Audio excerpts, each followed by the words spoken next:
Hi, Abananas, Hadi, Dahuja. My name is Carlin Haines. I'm from Estela First Nation. What is reconciliation to me? It's relationship building. I want to form relationships with the communities I work with and non-Indigenous groups that help me find the training for the communities. To do that, I know I need to actively listen to the communities to find out what their needs are, what their priorities are, and what do they value. But I believe it's a bridge to connecting them to self-sufficiency and sustainability. It's either education or pursuing trades. Everyone's got a different personality. Some go into trades, right? Some go into trades. I really love trades. I want to encourage trades. That's a awesome role, I think. When they become apprentice level 1, they'll receive wages higher than minimum wage, and that will lead to sustainability. They can be a red seal in 4 years, which is not a long time, and it's meaningful work. The community also benefits because they'll have more skilled workers in community. So I can't say enough about trades. I'm trying to include introduction trades to my programs and to help them get engaged and participate in the pre-employment supports program. Howdy, my name is Ruby Baptiste. I'm a Wet'suwet'en grandmother, mother, auntie, sister, cousin. I come from Jean Baptiste Reserve in BC. And I'm here talking about reconciliation today because it's very important to me. It brings truth that genocide happened to our Indigenous people by in different forms of losing our language, our traditions, and our cultures. As a person who doesn't speak my language fluently, it worries me that my children and grandchildren will not either. Reconciliation is making a shift. Our children, my grandchildren, they're being taught First Nations culture and language in our schools, our daycares, and even in our universities today, are also having conversations in workplaces about reconciliation and what we can do to improve that. On a positive note, I see that shift happening more and more every day with more and more people. And I think we can continue that work by connecting with other people, Indigenous and non-Indigenous, sharing our culture, our language, our traditions. Everybody can take part in this.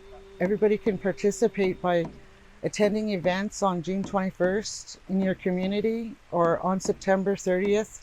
Put on your orange shirt and Every Child Matters and celebrate with your community and share your knowledge. Toisinitsum. I'm from the House of Lickpajiwasum, Gordon Sebastian in the Hazelton Territory. My name is Bernice Provencal. I'm a mother and a grandmother. I'd like to say something about my thought on reconciliation.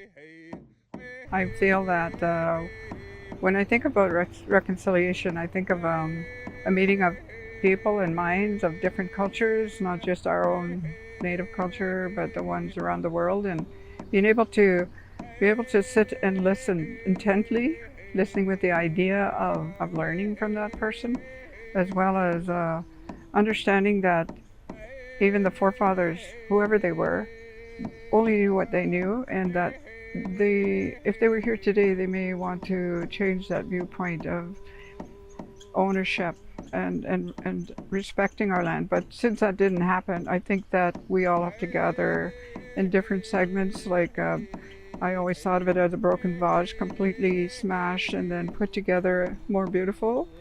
And that's building our nation up together, and to speak to one another and to get our relationship to a better place than it probably ever was. And I think that's a beautiful thing with all the different cultures, the different people, and that's my idea of reconciliation, is reconciling so that we can smile at one another and respect one another again. My whole thought on reconciliation beginnings should be right in your home, because I believe that we should have the mindset of reconciling, of we will always be the imperfect and fractured people worldwide, and I think that we should be able to settle our problems by listening intently. And then from there, I think we would branch out into our community, our clans, because they also need to be reconciled to one another, even in the same house. And we should forgive each other, knowing that we're all imperfect and that we only know what we know. And from there, I think that we could branch out to other communities.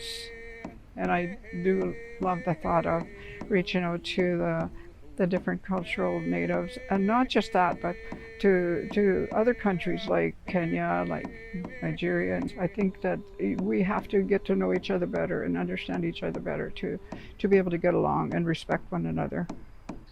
Amayani is Nisam. We are in Nisam. Hi, my name's Curtis, and I'm part of the Clately Tene Indigenous community in Prince George. I was adopted out when I was 1.5 years old, and I'm back to help my community. They just want to have traditions acknowledged so that they can see where their roots are and where they can be in the future, finding their selves in their history. Trains do play a historical significance to the Clately Tene people,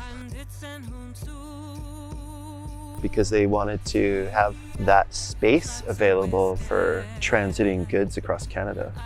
They not only disacknowledged history, they burned the village. Our history contains that, but also other beautiful parts. The fact that we're still here in abundance. Something in our celestial history means that we need to remain. We're here for a reason. I'm just here to try to figure out what that is and share that with our people. Zimgiget. I'm Pamela Morgan.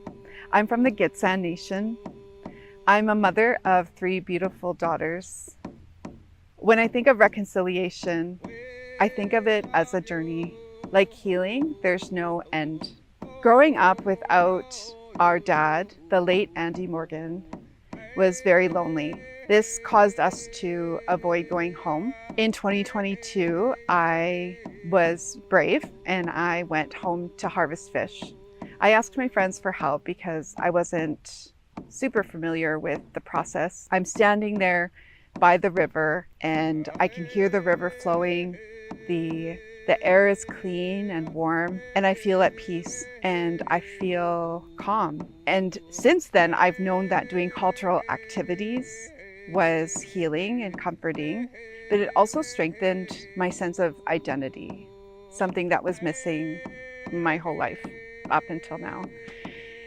So my vision is to uplift Indigenous culture, and that is by teaching and by sharing videos online and uplifting Indigenous artists, artisans, musicians, performers. If I could give a message to my younger self, it would be that it's going to be okay.